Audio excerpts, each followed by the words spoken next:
faz tua vontade em mim, foi o que acabamos de cantar. Amém? Os irmãos podem se sentar. E antes de Jesus ascender aos céus, ele deu uma ordem aos discípulos. E de certeza que muitos irmãos sabem de cor. Está escrito em Atos 1:8. Sabem de cor? Diz: mas recebereis poder ao descer sobre vós o Espírito Santo, e sereis minhas testemunhas, tanto em Jerusalém, como em toda a Judeia e Samaria, e até onde? Até aos confins da terra. E o que é os confins da terra? Os confins da terra pode ser Portimão, pode ser Lagoa, pode ser Monchique, pode ser onde nós estamos. Pode ser a casa do lado, do nosso vizinho, por exemplo. Ok? Isto significa que nós temos que anunciar o Evangelho a todas as pessoas. E hoje eu queria ver convosco dois homens diferentes. E eu pedi que abrissem as Bíblias em Atos 10. E vamos falar sobre dois homens diferentes, dois homens com origens completamente, eu diria até opostas, e eles os dois tiveram duas visões diferentes por parte de Deus, e Deus vai trabalhar com os dois de forma diferente. E vamos ler. Vivia em Cesareia um homem chamado Cornélio, oficial de um regimento do exército romano chamado Italiano. Era um homem piedoso e temente a Deus, como também toda a sua casa. Dava generosamente aos pobres e orava com regularidade a Deus. Certa tarde, seriam umas 3 horas, teve claramente uma visão em que um anjo de Deus se aproximava dele. Cornélio, disse o anjo. Cornélio olhou cheio de medo. Que queres, Senhor? O anjo respondeu, as tuas orações e a tua generosidade não têm passado despercebidas a Deus, pois agora envia alguns homens para Jope para procurarem Simão Pedro, que está com Simão, o curtidor, perto do mar, e pede-lhe que venha visitar-te. Verso 7. Logo que o anjo se foi embora, Cornélio chamou 2 dos seus servos e um soldado, também ele piedoso, que pertencia à sua guarda pessoal, e contando-lhes o que acontecera, enviou-os a Jope. Então estamos na cidade de Cesareia e um anjo aparece a Cornélio. Vamos ver quem era Cornélio. Ele era um centurião, que é mais ou menos o equivalente a um sargento dos dias de hoje.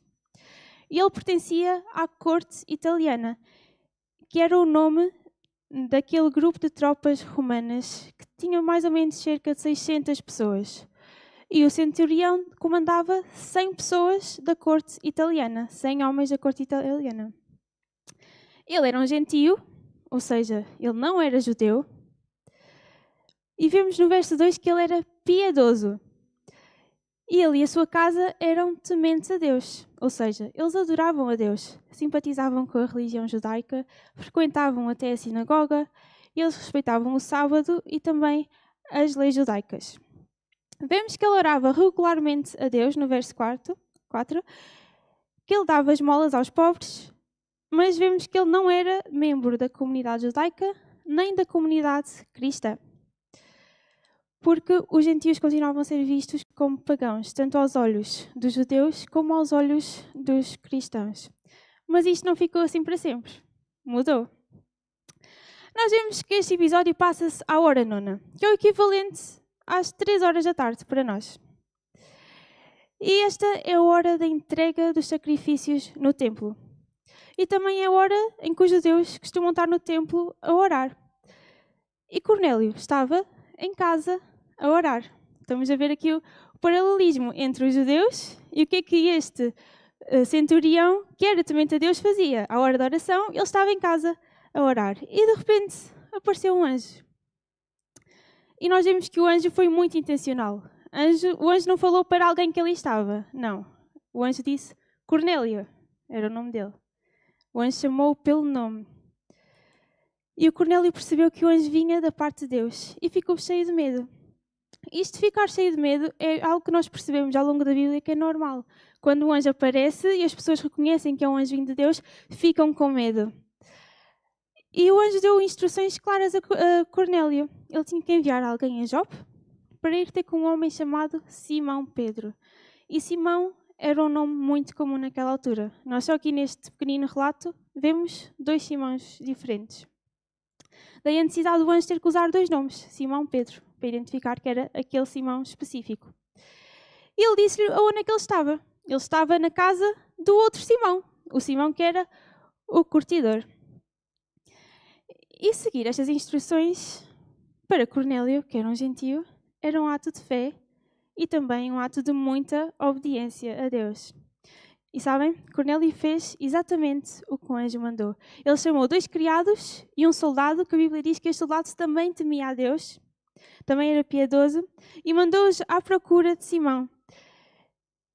Ele podia ter medo e podia não o ter feito. Podia ter dito, pronto, o anjo disse isto, mas se calhar eles nem sequer me vão aceitar porque eu sou gentio. Mas não, nós vemos que ele agiu. Ele fez o que o anjo mandou e mandou as pessoas irem lá à procura de Simão Pedro.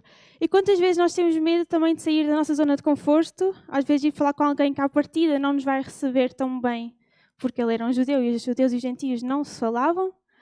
E às vezes nós também somos assim. Aquela pessoa se calhar tem um estatuto diferente do meu, eu não vou falar com ela, mas se for Deus a mandar, nós devemos ir. Mas há um outro evento que vai acontecer logo a seguir. Desta vez com o Simão Pedro. Vamos ler o versículo 9.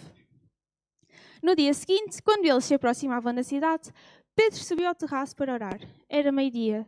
Tinha fome e, enquanto lhe preparavam o almoço, teve uma visão. Viu o céu aberto e um grande pano pendurado pelos 4 cantos, pousar no chão. Dentro havia toda a espécie de animais da terra, répteis e aves do céu. Uma voz disse-lhe: "Levanta-te, Pedro, mata e come." "Nunca, Senhor", declarou Pedro. "Jamais comi na minha vida qualquer coisa que fosse impura ou imunda." E a voz tornou a dizer-lhe: "Não consideres impuro o que Deus tornou limpo." A mesma visão se repetiu 3 vezes, até que o pano foi de novo puxado para o céu. Então nós já estamos numa cidade diferente, estamos em Jope, e Pedro foi orar. Mas vemos que Pedro estava com fome. Era meio-dia. Ao meio-dia, normalmente, nós temos fome. Certo? Pelo menos eu tenho. Então, era hora normal para ele ter fome. Mas não era a hora normal dos judeus estarem a orar. Mas Pedro era devoto a Deus. Pedro conhecia Jesus.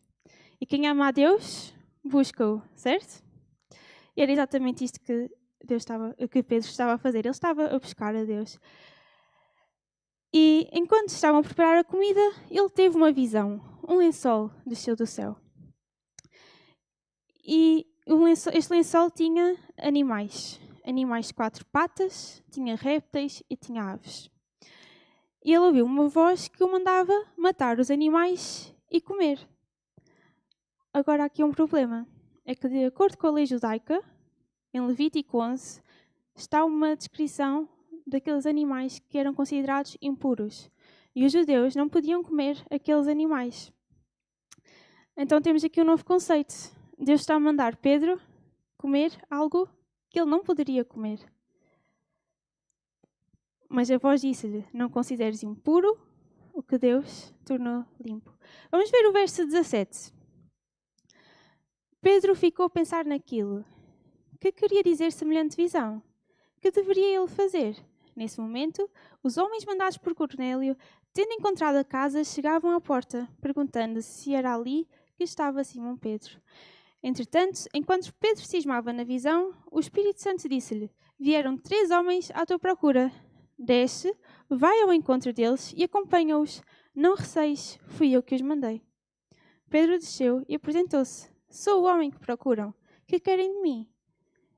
Eles disseram-lhe: "Cornélio, o oficial romano, homem justo e temente a Deus, que granjeou um bom testemunho junto de toda a nação judaica, recebeu instruções de um santo anjo para te convidar a ir à sua casa e ouvir o que tiveres para lhe dizer." Pedro convidou-os a entrar e passaram a noite em sua casa. No dia seguinte, foi com eles, acompanhado por alguns outros crentes de Jope. Então nós agora vemos que os 3 homens que Cornélio tinha enviado à procura de Pedro chegam à casa onde Pedro estava. E quando eles estavam a chegar, o Espírito Santo avisou Pedro que estão ali 3 homens à tua procura. E também disse mais uma coisa: vai ter com eles sem recuar ou sem duvidar, como dizem outras traduções. E estes homens fazem um reforço da descrição que nós já tínhamos de Cornélio. Eles dizem que ele é um homem justo, é um homem temente a Deus e, para além disso, ele tem um bom testemunho junto de toda a nação judaica. Isto significa que ele teve que abandonar as práticas pagãs que os romanos praticavam naquela altura e que os judeus reconheciam o seu bom testemunho. Então Pedro convidou os homens a ficar lá em casa para dormir durante toda a noite. E no dia seguinte, lá foram para Cesareia. Foram os 3 homens, foi o Pedro, mas não foram sozinhos. Eles levaram um grupo de crentes de Jope para ir também com eles. E agora a viagem. Esta viagem era de cerca de 48 quilómetros. E a viagem a pé duraria mais ou menos 1 dia e meio. É uma viagem pequenina. Quando eles chegaram a Cesareia, Cornélio já estava à espera deles. Mas ele não estava sozinho à espera deles. Ele tinha a casa cheia. No verso 24, diz que Cornélio esperava-o já na companhia de parentes e amigos íntimos. E no verso 27, diz que Pedro encontrou muita gente ali reunida. Ou seja, Cornélio queria que as outras pessoas à sua volta, o seu círculo de amigos, a sua família, também ouvissem falar sobre Deus. E quantas vezes nós guardamos só para nós o Evangelho e não partilhamos com as outras pessoas? Às vezes o nosso colega de trabalho que está mesmo ao nosso lado o dia inteiro e nunca ouviu falar de Jesus. Às vezes ele nem sequer sabe que eu sou crente e ele está comigo 8 horas por dia. Às vezes até alguém que vive connosco em nossa casa e nós nunca falamos sobre Jesus. Nós temos que seguir o exemplo de Cornélio. Alguém pode falar sobre Jesus. Eu quero convidar toda a gente para a minha casa. Quero que eles ouçam falar. E Cornélio temia a Deus, mas há aqui alguma coisa que ainda não estava totalmente a 100%. Vemos que ele ainda não sabia muita coisa. Quando Pedro chega, ele ajoelha-se e adora Pedro. Isto é algo completamente errado, mas é algo normal no Médio Oriente as pessoas adorarem quem tem cargos superiores ao seu. Então, Cornélio pode ter pensado fazer o mesmo com Pedro. Ele também pode ter pensado que o facto de o anjo lhe ter dito que para ele ir chamar Pedro, pode ter pensado que se calhar Pedro não era só um homem igual a nós, podia ser um bocadinho mais do que isso. Por isso, ele tentou adorar Pedro, mas imediatamente Pedro, no verso 26, impediu-o. Levanta-te, que eu sou um homem como tu. Pedro não deixou margem para dúvida. Eu sou igual a ti. A mim tu não me adoras. E é exatamente isto que nós devemos fazer.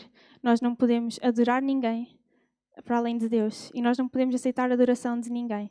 Nós só podemos adorar única e exclusivamente ao nosso Deus. E Pedro aqui percebeu o significado da visão que ele tinha tido. Ele sentiu necessidade de se justificar.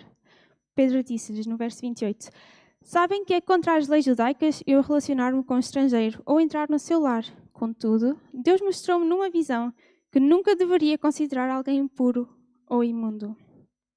Os judeus não podiam comer, estar à mesa com gentios, muito menos entrar na casa de gentios.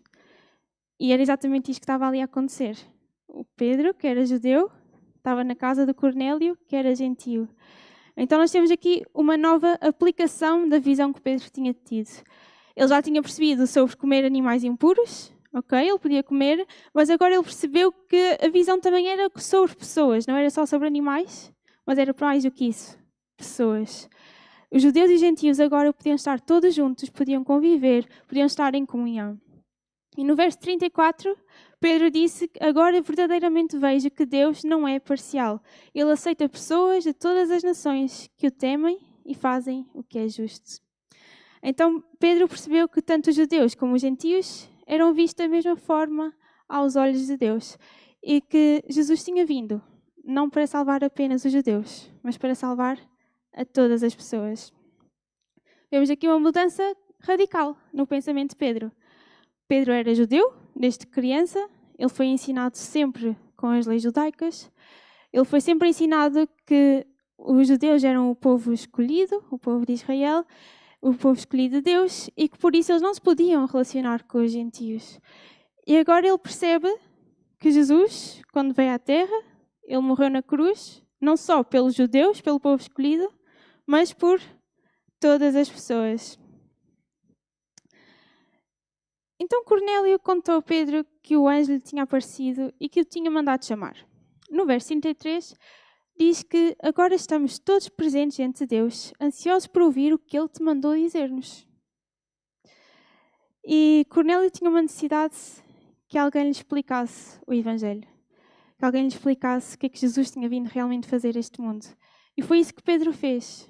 Pedro explicou-lhe que Jesus fez milagres, que Jesus curou pessoas, que Jesus libertou pessoas que estavam endemoniadas, que Jesus foi crucificado numa cruz e que 3 dias depois Jesus ressuscitou. E mais do que isso, ele disse no verso 43 que todos os profetas escreveram a seu respeito, dizendo que quem nele crê terá perdoados os pecados pelo seu nome. Amém? No verso 42, ainda, ele diz que mandou-nos pregar as boas novas e dar testemunho de que Jesus foi enviado por Deus para ser juiz dos vivos e dos mortos. E é isto que nós somos chamados a fazer.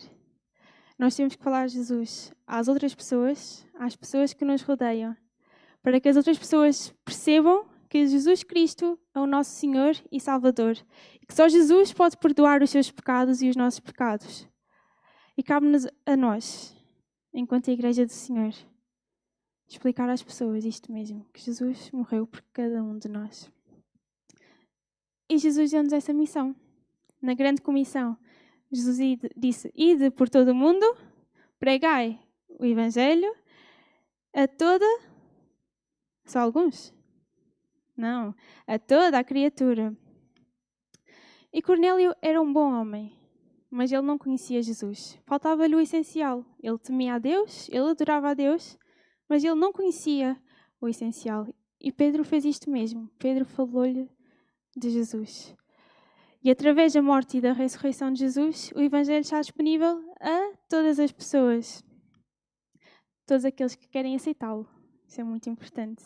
E reconhecem que ele tem a necessidade de Deus, que tem a necessidade de Deus na sua vida. E isso não depende nem da nossa origem, nem da nossa cor da pele, nem da nossa etnia, nada. Jesus veio para salvar todas as pessoas.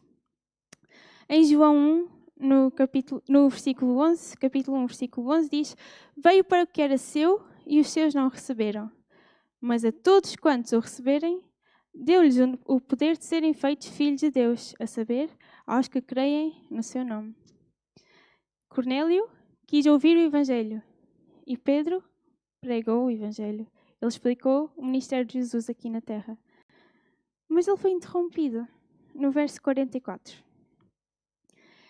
Enquanto Pedro dizia estas coisas, o Espírito Santo desceu sobre quantos o escutavam.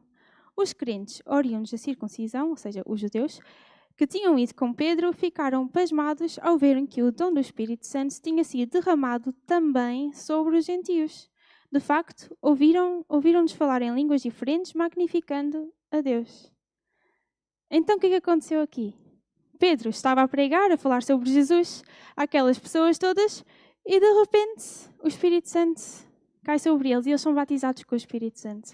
Começam a falar línguas, a glorificar a Deus em línguas, e os crentes que tinham ido de Jope com Pedro para lá ficaram a olhar. O que aconteceu connosco no dia de Pentecostes está a acontecer agora com os gentios, com pessoas que à partida não era suposto, porque eles achavam que era só para os judeus. Mas afinal, aqui temos a prova de que Jesus também veio para salvar os gentios, veio para salvar todas as pessoas. Que o Evangelho é para todos. Em João 3,16, podemos ler todos juntos? Porque Deus amou o mundo de tal maneira que deu o seu Filho unigênito para que todo aquele que nele crê não pereça, mas tenha a vida eterna. Para quem? Para todo aquele que nele crê. Então a única condição que nós temos para ter acesso a Deus é crer nele e aceitar Jesus como nosso Senhor e Salvador. Jesus veio para todos, para todo o mundo. Nós temos a missão de o fazer conhecido às outras pessoas. E no verso 47, o Pedro faz uma questão. Poderá alguém opor-se a que sejam batizados na água agora que receberam o Espírito Santo, tal como nós? E assim deu ordem que fossem batizados em nome de Jesus Cristo. Depois, Cornélio pediu-lhe que ficasse em sua casa alguns dias. Então, se eles já tinham a prova mais que provada de que eles eram crentes, através do batismo com o Espírito Santo, o que é que lhes ia impedir de ser batizados nas águas? Nada. Então, pois todas as pessoas foram batizadas nas águas. E muitas vezes nós pertencemos a um determinado grupo e nós agimos como aquele grupo. E esquecemos-nos das pessoas que estão à nossa volta. Ou não fazemos um esforço para incluir as pessoas que estão à nossa volta para lhes falar de Jesus. Mas a ordem foi clara: ir, pregar e anunciar. Certo? Lá em Marcos: ide por todo o mundo, pregai o Evangelho a toda a criatura. E muitas vezes tentamos fazer as coisas de acordo com aquilo que nos parece bem, contando apenas com as nossas forças e esquecemos que precisamos de olhar lá para cima. Deus tem planos maiores e às vezes nós não estamos a ver bem as coisas apenas porque não estamos a dar esta abertura a Deus. Pedro colocou-se sensível. O Espírito Santo disse-lhe: estão pessoas à tua procura, vai com eles e não duvides. E Pedro foi. E se calhar Deus está a dizer alguma coisa a cada um de nós. E nós temos que tomar uma decisão. Ou nós vamos e fazemos aquilo que Deus manda, às vezes até parecendo estranho, não é? Como Pedro estar a sair com os gentios, era algo que não fazia sentido na altura. E nós ou tomamos esta decisão e vamos e damos um passo em fé e de obediência a Deus, ou nós ficamos no nosso lugar e fica tudo como está.